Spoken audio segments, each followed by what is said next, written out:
Escuchan ustedes la lectura del libro El deseado de todas las gentes. Capítulo 63.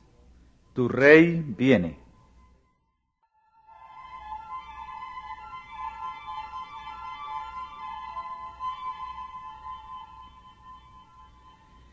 Alégrate mucho, hija de Sión, da voces de júbilo, hija de Jerusalén. He aquí tu rey vendrá a ti, justo y salvador, humilde y cabalgando sobre un asno, así sobre un pollino, hijo de asna.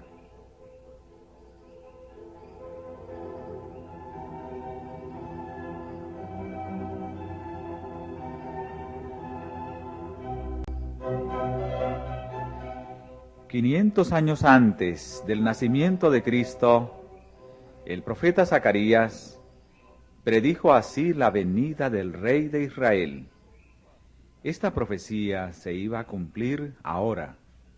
El que siempre había rechazado los honores reales iba a entrar en Jerusalén como el prometido heredero del trono de David.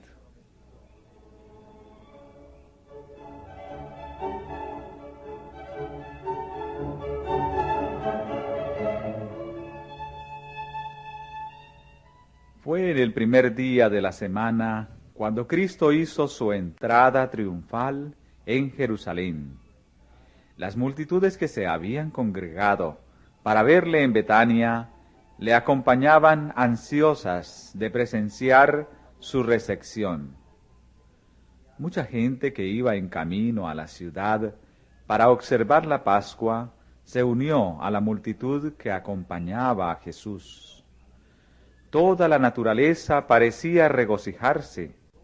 Los árboles estaban vestidos de verdor y sus flores comunicaban delicada fragancia al aire. Nueva vida y gozo animaban al pueblo.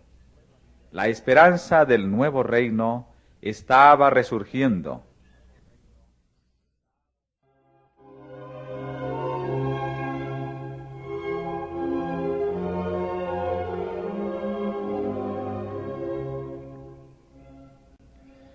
Como quería entrar cabalgando en Jerusalén, Jesús había enviado a 2 de sus discípulos para que le trajesen una asna y su pollino. Al tiempo de su nacimiento, el Salvador dependió de la hospitalidad de los extraños.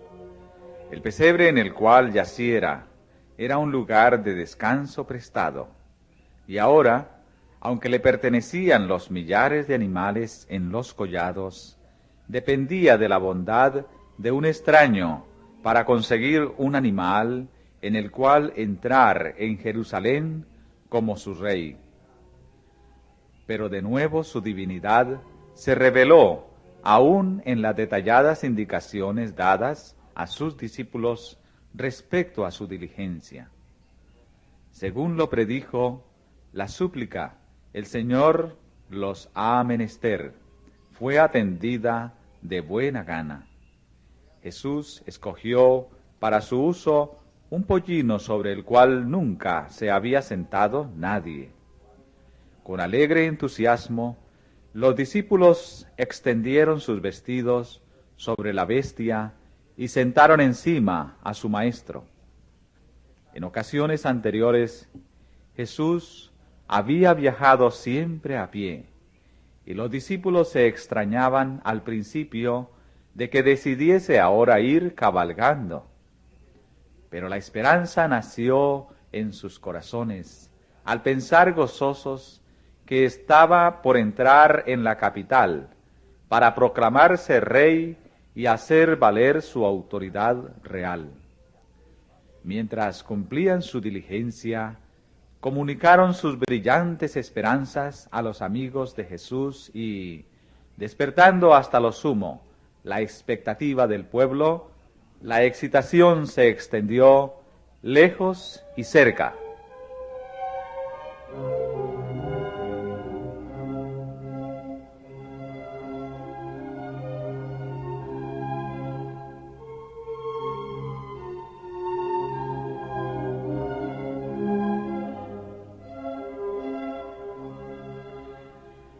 Cristo seguía la costumbre de los judíos en cuanto a una entrada real. El animal en el cual cabalgaba era el que montaban los reyes de Israel, y la profecía había predicho que así vendría el Mesías a su reino. No bien se hubo sentado sobre el pollino, cuando una algazara de triunfo hendió el aire. La multitud le aclamó como Mesías, como su rey. Y Jesús aceptaba ahora el homenaje que nunca antes había permitido que se le rindiera. Y los discípulos recibieron esto como una prueba de que se realizarían sus gozosas esperanzas y le verían establecerse en el trono. La multitud estaba convencida de que la hora de su emancipación estaba cerca. En su imaginación veían a los ejércitos romanos expulsados de Jerusalén y a Israel convertido una vez más en nación independiente. Todos estaban felices y alborozados. Competían unos con otros por rendirle homenaje.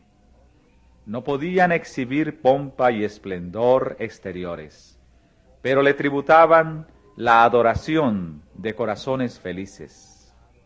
Eran incapaces de presentarle dones costosos, pero extendían sus mantos como alfombra en su camino, y esparcían también en él ramas de oliva y palmas.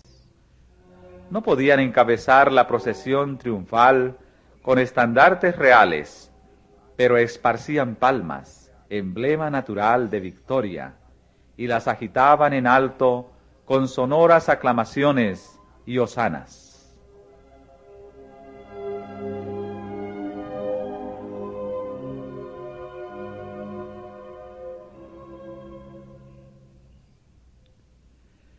A medida que avanzaban, la multitud aumentaba continuamente con aquellos que habían oído de la venida de Jesús y se apresuraban a unirse a la procesión.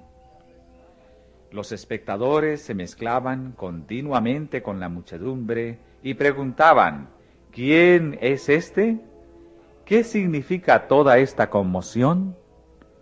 Todos habían oído hablar de Jesús y esperaban que fuese a Jerusalén, pero sabían que había desalentado hasta entonces todo esfuerzo que se hiciera para colocarle en el trono, y se asombraban grandemente al saber que realmente era él.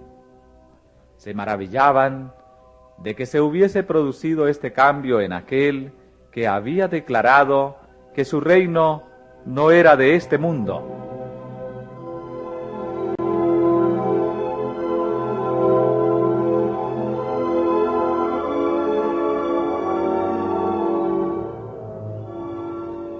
Esas voces son acalladas por un clamor de triunfo. Es muchas veces repetido por la ansiosa muchedumbre. Es recogido por el pueblo a gran distancia y repercute en las colinas y los valles circunvecinos. Y ahora la procesión es engrosada por las muchedumbres de Jerusalén. De las multitudes reunidas para asistir a la Pascua, miles salen para dar la bienvenida a Jesús. Le saludan agitando palmas y prorrumpiendo en cantos sagrados. Los sacerdotes hacen sonar en el templo la trompeta para el servicio de la tarde, pero pocos responden, y los gobernantes se dicen el uno al otro con alarma: «He aquí, el mundo se va tras él».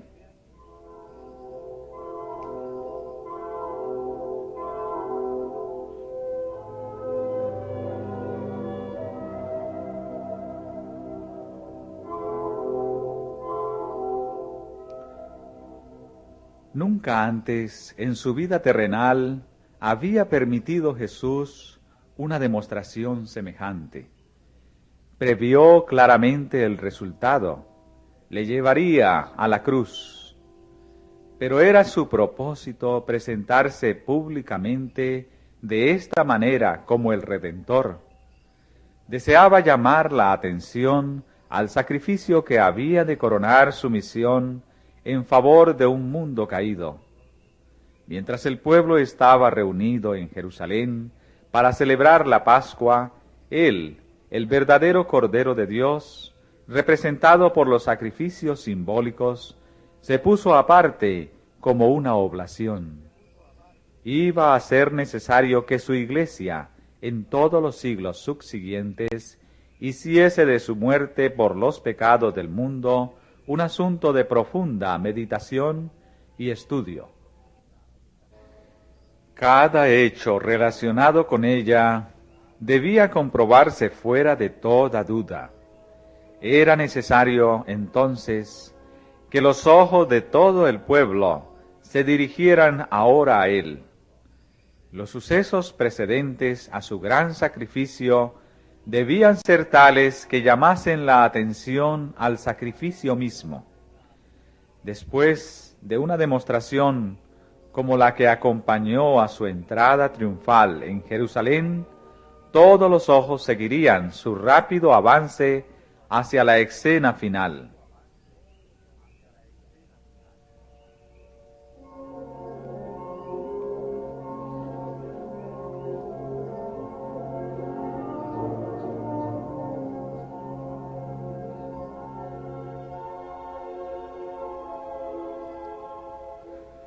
Los sucesos relacionados con la cabalgata triunfal iban a ser el tema de cada lengua y pondrían a Jesús en todo pensamiento. Después de su crucifixión, muchos recordarían estos sucesos en relación con su proceso y muerte. Serían inducidos a escudriñar las profecías y se convencerían de que Jesús era el Mesías, y en todos los países los conversos a la fe se multiplicarían.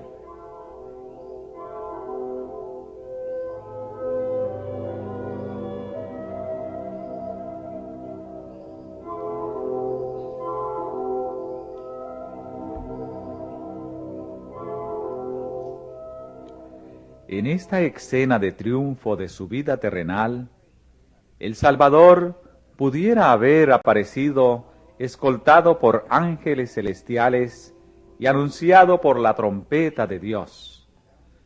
Pero una demostración tal hubiera sido contraria al propósito de su misión, contraria a la ley que había gobernado su vida.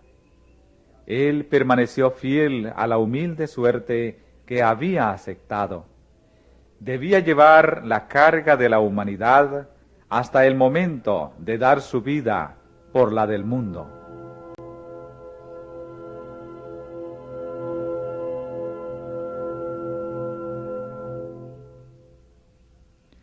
Este día, que parecía a los discípulos el día culminante de su propia existencia, había sido oscurecido con nubes muy tenebrosas. Si ellos hubiesen sabido que esta escena de regocijo no era sino un preludio de los sufrimientos y la muerte de su Señor. Aunque repetidas veces les había hablado de su seguro sacrificio, sin embargo, en el alegre triunfo presente, olvidaron sus tristes palabras y miraron adelante a su próspero reinado sobre el trono de David.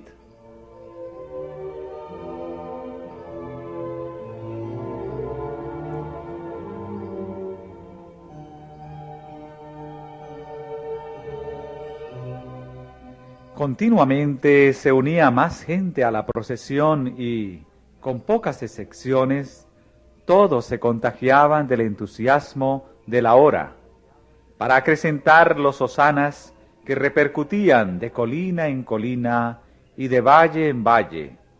El clamor subía continuamente: «Hosana al Hijo de David! Bendito el que viene en el nombre del Señor.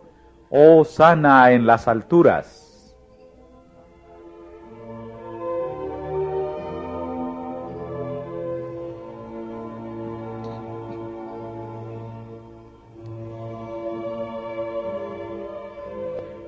Nunca antes había visto el mundo tal escena de triunfo. No se parecía en nada a la de los famosos conquistadores de la tierra. Ningún séquito de afligidos cautivos la caracterizaba como trofeo del valor real. Pero alrededor del Salvador estaban los gloriosos trofeos de sus obras de amor por los pecadores. Los cautivos que él había rescatado del poder de Satanás alababan a Dios por su liberación. Los ciegos, a quienes había restaurado la vista, abrían la marcha. Los mudos, cuya lengua él había desatado, voceaban las más sonoras alabanzas. Los cojos, a quienes había sanado, saltaban de gozo y eran los más activos en arrancar palmas para hacerlas ondear delante del Salvador. Las viudas y los huérfanos ensalzaban el nombre de Jesús por sus misericordiosas obras para con ellos. Los leprosos, a quienes había limpiado, extendían a su paso sus inmaculados vestidos y le saludaban Rey de Gloria. Aquellos a quienes su voz había despertado del sueño de la muerte, estaban en la multitud.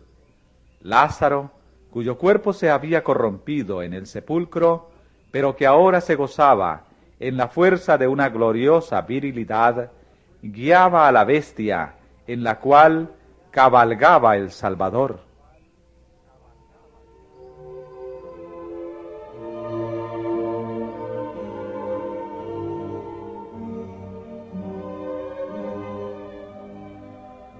Muchos fariseos eran testigos de la escena y, ardiendo de envidia y malicia, procuraron cambiar la corriente del sentimiento popular.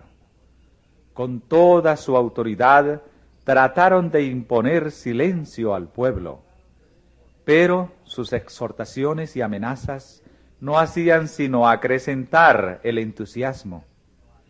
Temían que esa multitud, por la fuerza del número, hiciera rey a Jesús. Como último recurso, se abrieron paso a través del gentío hasta donde estaba el Salvador, y se dirigieron a él con palabras de reprobación y amenazas. Maestro, reprende a tus discípulos. Declararon que tan ruidosa demostración era contraria a la ley y que no sería permitida por las autoridades, pero fueron reducidos al silencio por la respuesta de Jesús. Os digo que si éstos callaren, las piedras clamarán. Tal escena de triunfo estaba determinada por Dios mismo. Había sido predicha por el profeta, y el hombre era incapaz de desviar el propósito de Dios. Si los hombres no hubiesen cumplido el plan de Dios, Él habría dado voz a las piedras inanimadas y ellas habrían saludado a su Hijo con aclamaciones de alabanza. Cuando los fariseos, reducidos al silencio, se apartaron, miles de voces repitieron las palabras de Zacarías. Alégrate mucho, hija de Sión, da voces de júbilo, hija de Jerusalén. He aquí tu rey vendrá a ti, justo y salvador, humilde y cabalgando sobre un asno, así sobre un pollino, hijo de asna.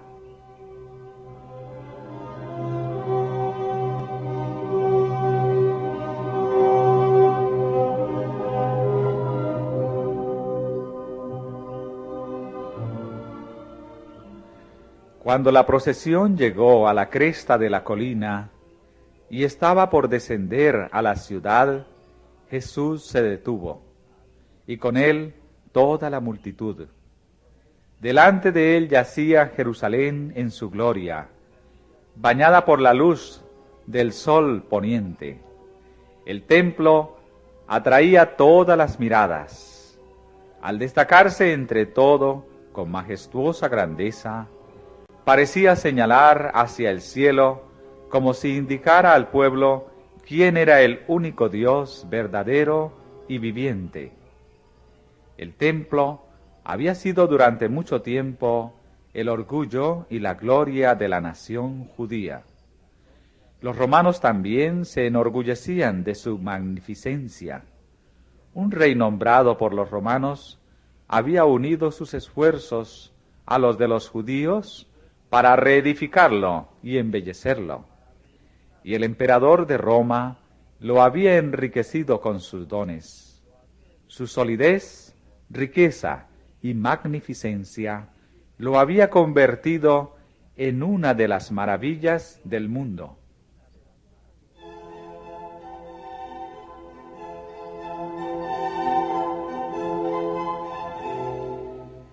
Mientras el sol poniente teñía de oro los cielos, iluminaba gloriosa y esplendentemente los mármoles de blancura inmaculada de las paredes del templo, y hacía fulgurar los dorados capiteles de sus columnas. Desde la colina en que andaban Jesús y sus seguidores, el templo ofrecía la apariencia de una maciza estructura de nieve, con pináculos de oro. A la entrada había una vid de oro y plata, con hojas verdes y macizos racimos de uvas, ejecutada por los más hábiles artífices. Esta estructura representaba a Israel como una próspera vid. El oro, la plata y el verde vivo estaban combinados con raro gusto y exquisita hechura. Al enroscarse graciosamente alrededor de las blancas y refulgentes columnas, adhiriéndose con brillantes zarcillos a sus dorados ornamentos, capturaba el esplendor del sol poniente y refulgía como con gloria prestada por el cielo.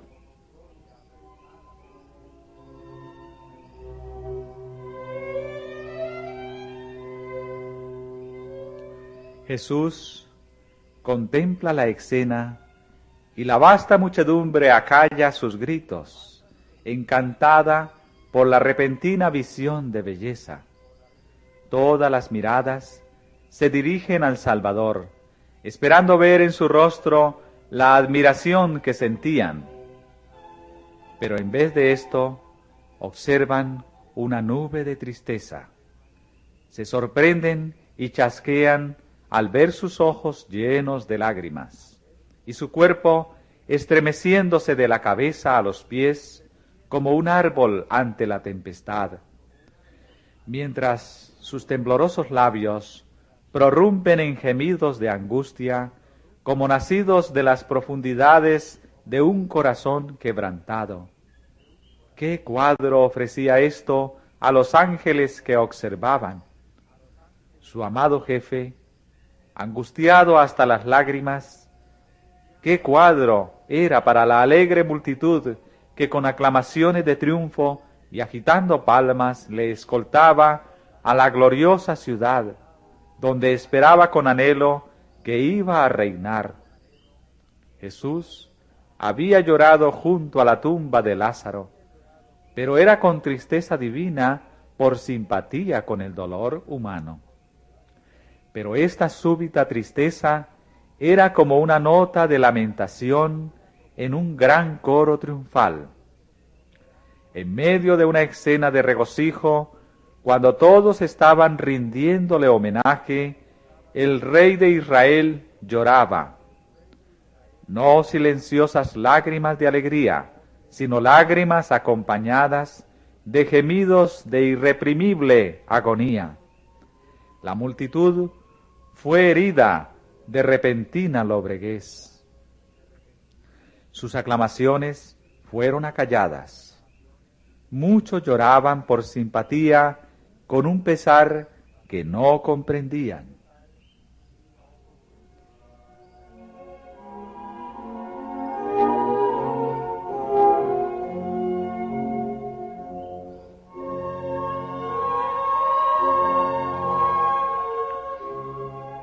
Las lágrimas de Jesús no fueron derramadas porque presintiera su sufrimiento.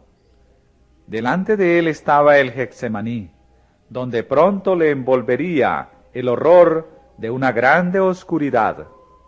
También estaba a la vista la puerta de las ovejas, por la cual habían sido llevados durante siglos los animales destinados a los sacrificios. Esta puerta pronto habría de abrirse para él, el gran Cordero de Dios, hacia cuyo sacrificio por los pecadores del mundo habían señalado todas aquellas ofrendas. Estaba cerca el Calvario, el lugar de su inminente agonía.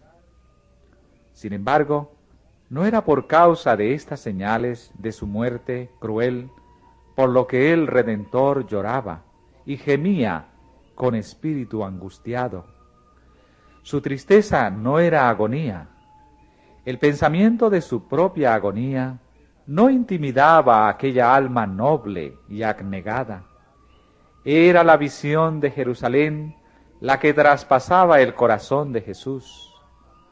Jerusalén, que había rechazado al Hijo de Dios y desdeñado su amor, que rehusaba ser convencida por sus poderosos milagros y que estaba por quitarle la vida. Él vio lo que era ella bajo la culpabilidad de haber rechazado a su Redentor, y lo que hubiera podido ser si hubiese aceptado a aquel que era el único que podía curar su herida. Había venido a salvarla. ¿Cómo podía abandonarla?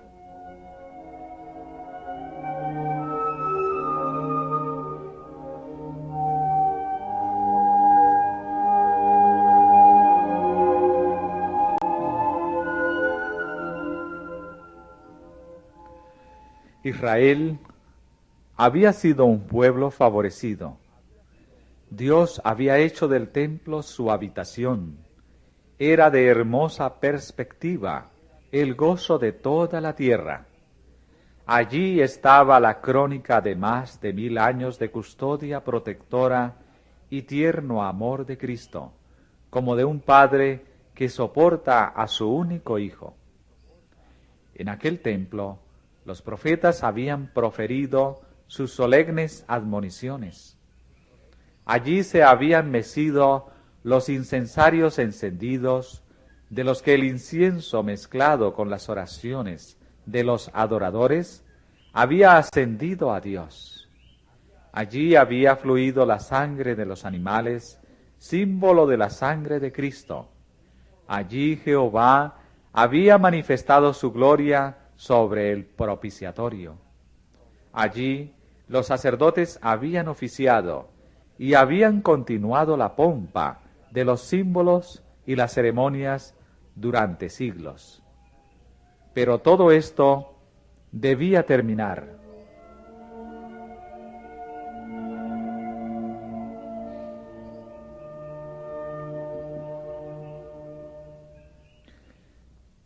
Jesús levantó la mano que a menudo bendecía a los enfermos y dolientes, y extendiéndola hacia la ciudad condenada, con palabras entrecortadas de pena exclamó: «Oh, si también tú conocieses, a lo menos en este tu día, lo que toca a tu paz». Aquí el Salvador se detuvo y no expresó lo que hubiera podido ser la condición de Jerusalén si hubiese aceptado la ayuda que Dios deseaba darle, el don de su amado Hijo. Si Jerusalén hubiese conocido lo que era su privilegio conocer y hecho caso de la luz que el cielo le había enviado, podría haberse destacado en la gloria de la prosperidad como reina de los reinos, libre en la fuerza del poder dado por su Dios. No habría habido soldados armados a sus puertas, ni banderas romanas flameando en sus muros. El glorioso destino que podría haber exaltado a Jerusalén si hubiese aceptado a su Redentor se presentó ante el Hijo de Dios. Vio que hubiera podido ser sanada por él de su grave enfermedad, librada de la servidumbre y establecida como poderosa metrópoli de la tierra. La paloma de la paz hubiera salido de sus muros rumbo a todas las naciones. Hubiera sido la gloriosa diadema del mundo.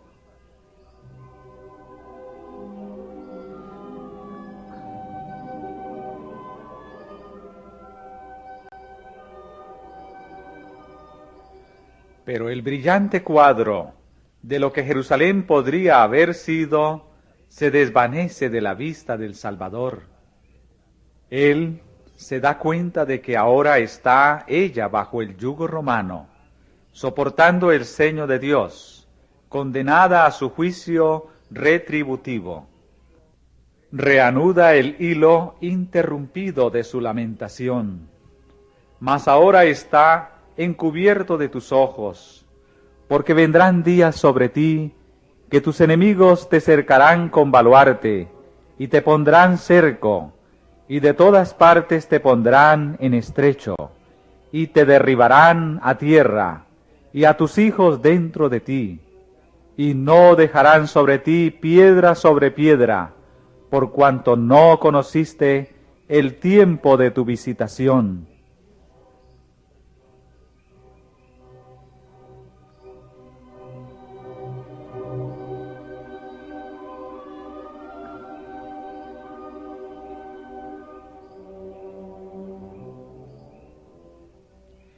Cristo vino a salvar a Jerusalén con sus hijos, pero el orgullo, la hipocresía, la malicia y el celo farisaico le habían impedido cumplir su propósito. Jesús conocía la terrible retribución que caería sobre la ciudad condenada. Vio a Jerusalén cercada de ejércitos, a sus sitiados habitantes arrastrados al hambre y a la muerte, a las madres alimentándose con los cuerpos muertos de sus propios hijos, y a los padres e hijos arrebatándose unos a otros el último bocado. Vio los afectos naturales destruidos por las angustias desgarradoras del hambre. Vio que la testarudez de los judíos, evidenciada por el rechazamiento de la salvación que él les ofrecía, los induciría también a rehusar someterse a los ejércitos invasores. Contempló el Calvario sobre el cual él había de ser levantado, cuajado de cruces como un bosque de árboles. Vio a sus desventurados habitantes sufriendo torturas sobre el potro y crucificados, los hermosos palacios destruidos, el templo en ruinas, y de sus macizas murallas ni una piedra sobre otra, mientras la ciudad era arada como un campo. Bien podía el Salvador llorar de agonía con esa espantosa escena a la vista.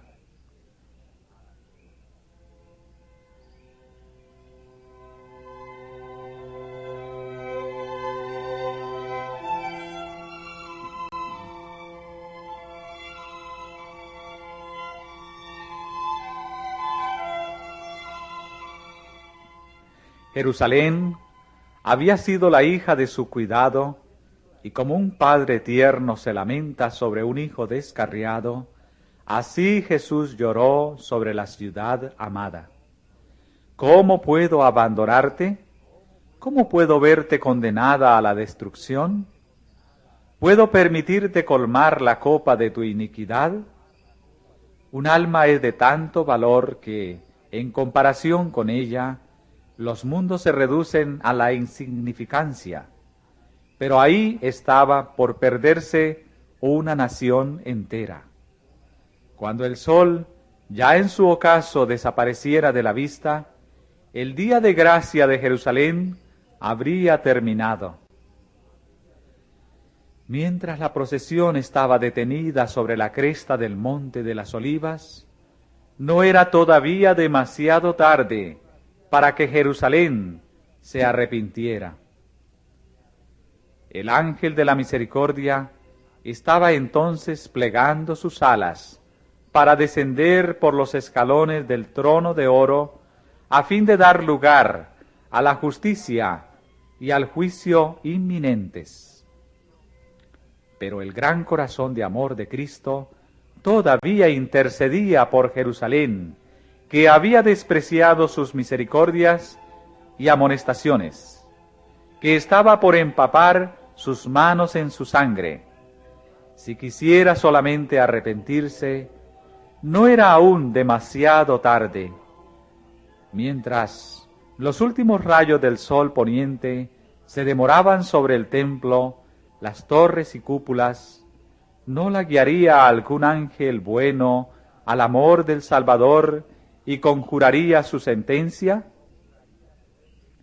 Hermosa e impía ciudad, que había apedreado a los profetas, que había rechazado al Hijo de Dios, que se sujetaba ella misma por su impenitencia en grillos de servidumbre. Su día de misericordia casi había pasado. Sin embargo, el Espíritu de Dios habla otra vez a Jerusalén. Antes de pasar el día, recibe de Cristo otro testimonio cuya voz se levanta en respuesta al llamamiento de un pasado profético. Si Jerusalén quiere oír el llamamiento, si quiere recibir al Salvador que está entrando por sus puertas, puede salvarse todavía.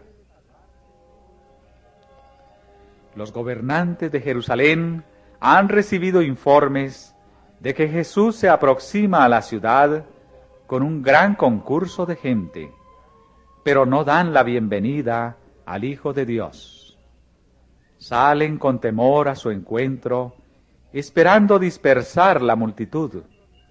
Cuando la procesión está por descender del Monte de las Olivas, los gobernantes la intersectan. Inquieren la causa del tumultuoso regocijo cuando preguntan: ¿quién es este? Los discípulos, llenos de inspiración, contestan en elocuentes acordes, repiten las profecías concernientes a Cristo. Adán os dirá: esta es la simiente de la mujer que herirá la cabeza de la serpiente.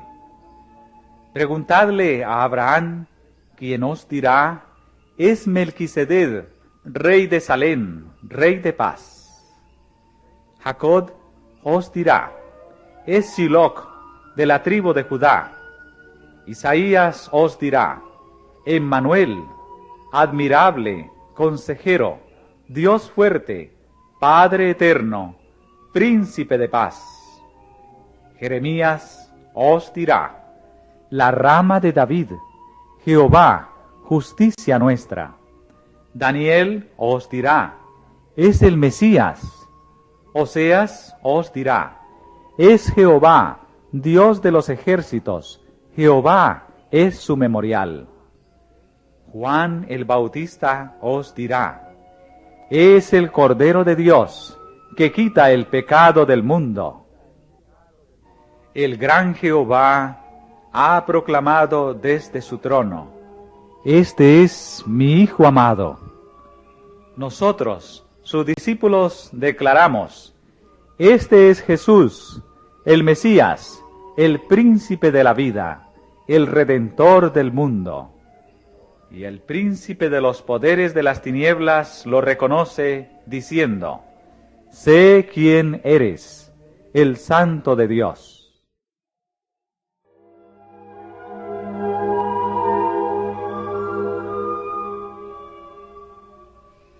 Este capítulo está basado en los Evangelios de San Mateo, capítulo 21, versículo 1 hasta el 11, y Marcos, capítulo 11, versículos 1 al 10.